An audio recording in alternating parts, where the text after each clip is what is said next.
akkuma mata dureetii yaggartanitti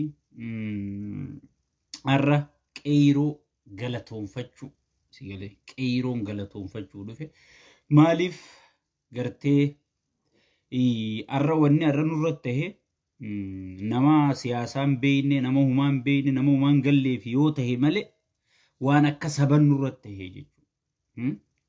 Paartii kaafaa irratti hin taane aabaa irratti hin taane badhaadhina irratti hin taane paartii biyyoolessa irratti hin taane oromoo irratti ta'e sigalee waalaikum salaam misra intala deera oromoo irratti ta'e waan oromoo irratti ta'e waan saba irratti ta'e har'a silaa hooggantoonni keenya osoon muummicha irraa qabanii waraanaan hanga pirezidaantii oromiyaatti gartee biyya hoogganaa jiranii silaa har'a kabajaa harkachuu qabna malee silaa har'a mormi oromoo dhiisi miilli oromootu kalafa deemu qoreen diruun qabdu malee sigalee silaa taate malee har'a kabajaa harkachuu qabdi jechuu oromoon so an gartee har'a qeeroo kabajamtootaa fi jaalatamtoota warra maqaan godhee maqaa rabbi isinitti haa godhu maqaa isaanii bareeda raayyaa ittisa haadha hiyyeessaa jeetii moggaaseef jechuu gama kiyyaa raayyaa ittisa haadha hiyyeessaa qeeroo jechuudha. Qeeroo dur namaatu mana cufadhu mana banadhu jaan qeeroo ammaa roorroo sabaa rakkoo sabaa ajjeechaa sabaa duguugaminsa sabaa sigale buqqa'insa haadhaa teenya abbaa keenya obboleessa obboleettii teenya gudeedaminsa isaaniitu dhiibee ala gabbaasaa jechuudha. Waamicha nam tokkootiin hin baatu waamicha paartii tokkootiin hin baatu paartiitti dubbiin harkaan deebisinaa. Warri wixxifachaa jirtan namuu paartii qabaa bara. Anis paartiin qabaa bara. Paartii yaadni kiyyatti amanu paartii sammuun tiyyatti amantuun qaba. Sigalee paartii sammuun tiyyatti amantuun qabaa jechuudha. Kuni paartii sammuun isaatti amantu qabaa jechuudha. Dubbiin dubbii paartiitii miti. Sabummaan dubbii paartiitii oli. Sigalee paartii ka'uumu saba. Yoo sabni jiraate paartiin jiraatti. Wanni nama keenya hundaaf hin galin. Dubbiin dubbii paartiitii miti. Dubbiin dubbii shaneetii miti. Dubbiin dubbii badhaadhinaatii miti. Dubbiin dubbii oromummaati. Morma oromoo murame. Nuti morma akka feenetti mormaa mi harkaa miila waan feene walirraa jirra. Alagaan garuu dhuftee morma oromoo muruu abadan hin qabdu. Tanaar oromoon irra walii galuu qabdi jechuudha. Namni dhiigni oromoo xiqquma keessa jiru. Humbar naafisii. Humbar abiyyiif arraba. Shimallisiif arraba. Biraanuu Juulaatiif arrabaa bar. Hooggantoota sadarkaa olaanaa ka oromoon qabdu kanaaf arrabaa barku. Arra gartee oromoon osoon sadarkaa sanitti aangoo qabdu sodaatamuu dhabdee namni akka fedhetti irra baacee akka fedhe namni isaan godhuun bartuffii isaaniiti bar. Gariin harka kagartee akka waan namni abiyyi mormu jiru akka waan namni gartee badhaadhina mormu jiru namni abiyyi illee mormu jiru namni badhaadhina illee mormu jiru wanni gartee dubbii tana dubbii paartii nurraan deebisinaa jennuuf maali? Anis paartiin qaba badhaadhinaa baran. Kunis kaafaa'oo keessaa dhufee bar. Kunis abaa'oo keessaa dhufee bar. Kunis paartii biyyoolessaa keessa namu paartii addaan qabaa bar. Yoo gara paartii deebine mana walitti cufannaa jechuudha. Garuu akka saba wajji dhaabbachuu jira jechuudha. Ammaasii koma namoota tokko baga nutti as deebitee eessa turte duraanii paartii tiyya keessaan ture badhaadhina keessaan ture. Yaanni kiyyaa ammallee badhaadhinumaa baran. Garuu dhugaa saba kiyyaatu morma saba kiyyaa kan murameetu sigalee paartiin sabni paartii oli sigalee sabummaan na dhaabu jira malee sabummaan na dubbisu jira malee dubbii yoo gara paartii gad deebite an badhaadhinaa jechuudha. Adeero tana gurra si calawu eessa turte duraan marre turte duraan mitirkishoo ati hoo eessa turte kaafaa'oo turtee bara paartii turtee bara oromoo guutuu ibseete ati hoo eessa turte abaa'oo keessa turtee bara paartii guutuu ibseete. الغلب القدور جاربني وانا كناتنا naman aarsina hoggii namni qalbii takkaan saba fiitiif qabsaa'u jiru sigalee waan hin taane qaraatanii waan hin taane haasuytanii sigalee waan biroo keessa naman galchina an nuti kan waliin dhaabbachuu jiru oromummaan qeyroo arraa sallaadhe nam tokko yaammannee bar mootummalleen aangorraa nuu bu'in jennee bar du'anurraa dhaabi nun ajjeesini nama nu jeesu heeran nu dhiyeessii jedhaniin kana gaa paartii jechuun sigalee ati eessa turte dura maal oromoo guutuu ifiif godheesi oromoo an oromoo irraa hin daladhee bar ilma oromootii bar oromoo ta'eetiin paartii harkadhe malee paartii siyaasaa harkadhe malee sigalee osoon oromoon ta'in paartii maaliin harkaa qaba hay osoon namni diinni keenya kadheen gaddaa'u arra mootummaa tanaa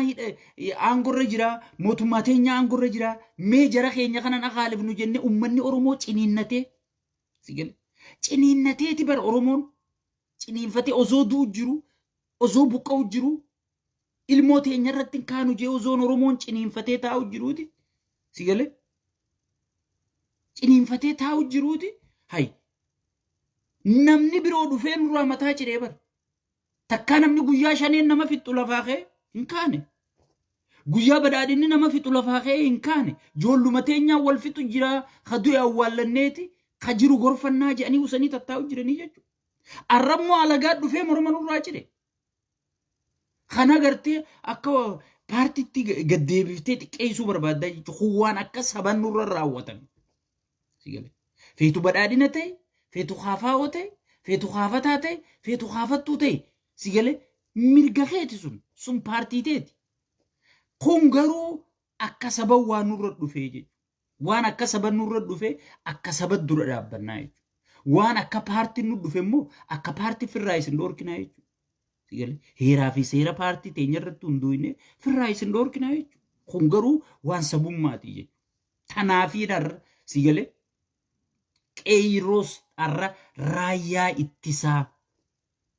raayyaa ittisa miskiina sigalee mee ijoollee san eenyu baay'ata baaseef warra irraa duuka isa dhaabbate nyaata didee garaa agabu ay qeeyrootii ana haa beela'u ana haa dheebodhu yaa raayyaa ittisa miskiina ana haa beela'u ana haa dheebodhu yaa qomootii sigalee haatee tanarraa amaarri dhufee dhidhiitu abbaa kee kana amaarri dhufee dhidhiitu obboleeyyan kee kanarraa amaarri dhufee mataarraa guuru san cinaa dhaabbatte paartii takka cinaan dhaabbanne jechuudha saba kee cinaa dhaabbatte saba kee cinaa dhaabbatte amantii takka cinaan dhaabbanne paartii takka cinaan dhaabbanne garee takka hin qabanne jechuudha saba kee cinaa dhaabbatte mindaa kee rabbirraa si hisaabamaa jechuudha mindaan kee rabbii guddarraa si hisaabamaa jechuudha sigalee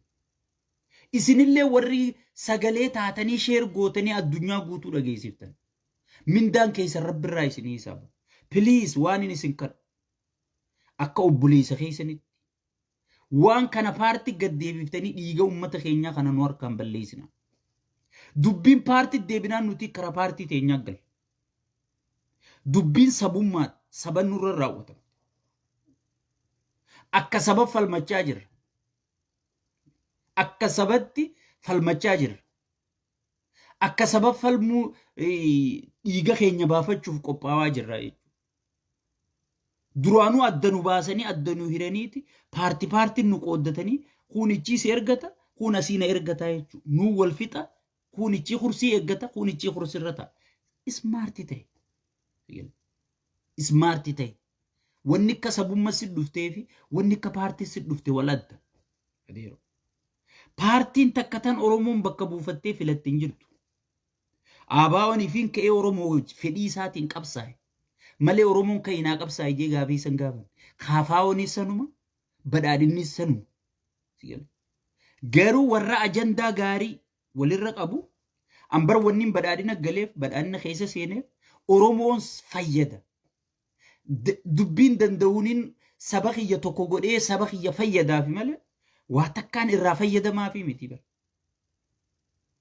sigalee waa takkaan irraa fayyadamaa fi miti Hoggii sabniin an ichi keessa taa'u sun miidhame caljee taa'uun qaba. No. Taa'uun qabu jechuudha. Saba kiyyaaf sagalee ta'uun qabaa jechuudha. Saba kiyyaaf hangaan dandeesse sagalee ta'uun qabaa jechuudha. Warra isaaniif sagalee ta'ellee jajjabeessuun qabaa jechuudha. Sigalee jajjabeessuun qabaa jechuudha. Warri maqaa ijoollee gartee morma ijoollee muramteetiin naggaduu qophaa'u jirtaniif eeggadha. Rabbilleen guyyaa addunyaan tun barra dhibban guutu adeeru. Biliyeenarnis ni kuta. Miskiinni arra morma irraa ciran sunis numa kutee jechuudha. Dhiiga namaatiin naggaduuf hin qophaa'in. Akkamitti uummata buqqeessan deeffachuu dandeenya? Humni addaa Oromiyaa barra gahee guddaa inni taphate hin garre. Kan ibiddarra guuranii gubanii namichi footoo wajji ka'u sun humna addaa Oromiyaati bara. Humna addaa Oromiyaati bara.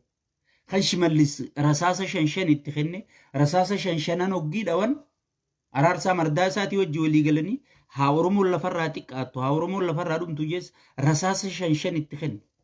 Qoshoroon qabdu ijoolleen tun humna addaa Oromiyaa. Sigale. Rasaasa 5 san hoggiitti dhooytu Amaaree dhaqee qaqqabeetan walitti ulee gube sun humna addaa Oromiyaati bara. Tan mataarraa ciranii yaa'an sun ijoollee ABO waboo ifiin jettu sanii bara. Humna addaa ni guban tan mataarraa ciran. Dubbii osoo paartii taate maaliif adduun hin filirre? Osoo akka gartee warri fakkaattonni tokko badhaadhina jechuun nafxanya nuunjuu sanitti maaliif nun dhiisirree nafxanyoonni sun? Kan ibiddaan guban sun miseensota paartii badhaadhinaati jechuudha. Sigalee. Wanni akka sabatti nu dhufte siin jennuuf tana. Wanni akka saba salphanne jennuuf tana. Wanni Oromummaateetiif salphanne jennuuf tana. Wanni arra gartee paartiin sabaa gadii yeroo hunda namni keenya sabaa fi paartii wal qixxeessa no. Oromummaa yeroo kamiyyuu jiraata. Paartii meeqa ijaarame paartii meeqa bade. Paartiin Hayilee Fidaa keessa ture ni jirti imma. Ni jirti. Paartiin Qeensi Guddinaan keessa ture ni jirti. Ni jirti mee naayim. Hin jirtu jechuudha. Sigalee adeeru. Hin jirtu.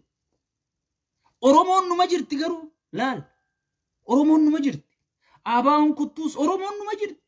Badhaadhinni kutuus Oromoon numa jirti. Sabummaa fi paartii wal adda.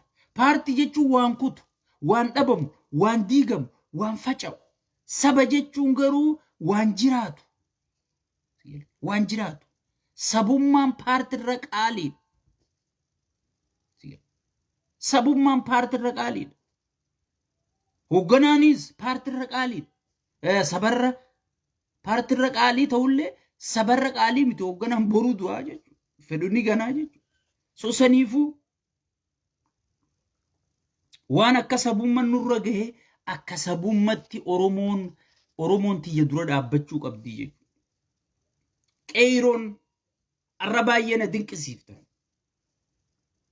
Osoon qaamni keessan gar tokkeen isaa mataan irraa muramee jiru. Osoon haati teessan ilmaan 7 fi 8 duyda baadhattee laga keessa ce'aa jirtu.